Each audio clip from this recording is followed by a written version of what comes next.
Démocrate. Merci Madame la Présidente. Ma question s'adresse à Éric Lombard, ministre de l'Économie et des Finances. Monsieur le ministre, depuis ce matin, les droits de douane imposés par les États-Unis sont entrés en vigueur, provoquant de nouvelles secousses sur les marchés internationaux comme la Bourse de Paris qui a ouvert en baisse à moins 2,78%. La mise en œuvre de droits supplémentaires sur les produits européens faisant craindre un risque inflationniste s'est également accompagnée d'une mesure exorbitante de plus 104% sur les produits chinois, faisant peser non seulement un risque d'escalade, mais également un fort risque déflationniste du fait du repli sur nos marchés des produits européens et asiatiques. Les observateurs économiques et organisations professionnelles telles le MEDEF craignent à présent une phase de récession. Le Premier ministre anticipe d'ailleurs une baisse de 0,5 point de PIB par rapport aux prévisions de croissance prévues pour 2025. Après la réunion du Conseil national de l'industrie hier, vous recevez cet après-midi les représentants des milieux économiques. Certains appellent à, je cite, « doper notre économie en réduisant drastiquement nos dépenses publiques à défaut de pouvoir envisager un plan de soutien massif à l'économie ». Nous attendons par ailleurs les contre-mesures commerciales de l'Union européenne portant sur un large éventail de produits américains. Alors que les États-Unis annoncent déjà préparer d'autres mesures d'augmentation des droits de douane, notamment sur les produits pharmaceutiques, il nous faut bien évidemment répondre de manière ciblée et proportionnée en évitant d'affaiblir certaines filières, mais aussi en ne négligeant pas les services, secteur volontairement épargné par le moment par le président Trump. Pouvez-vous nous indiquer à date, Monsieur le ministre, quelles sont les pistes de réponse qui sont privilégiées par l'Union européenne ?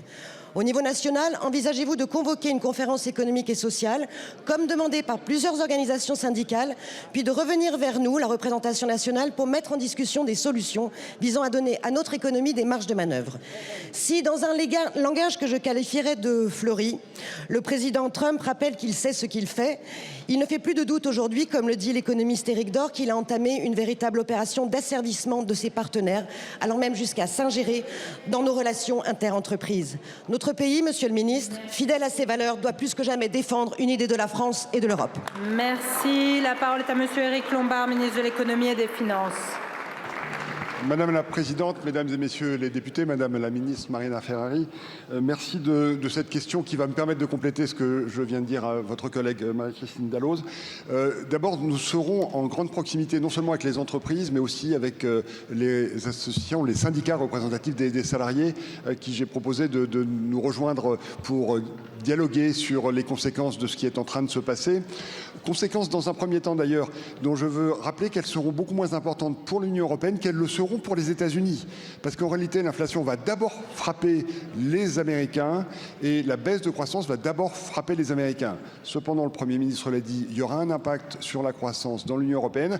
Il y aura d'ailleurs sur l'inflation un impact qui sera assez modéré. Le gouverneur de la Banque de France s'exprimait aujourd'hui dans les colonnes d'un grand quotidien du soir, comme on disait, pour considérer que sur l'inflation, l'impact serait modéré.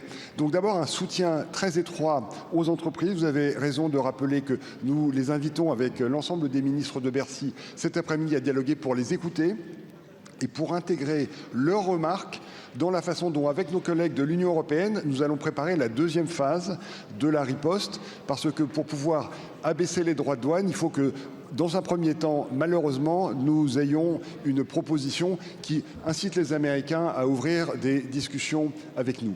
Et puis cet après-midi, nous allons effectivement continuer à dialoguer avec eux. Nous souhaitons avoir l'avis des entrepreneurs sur les mesures qui sont le moins nuisibles pour eux et qui éventuellement pourraient les aider. Parce qu'il n'y a pas que les droits de douane que nous allons utiliser.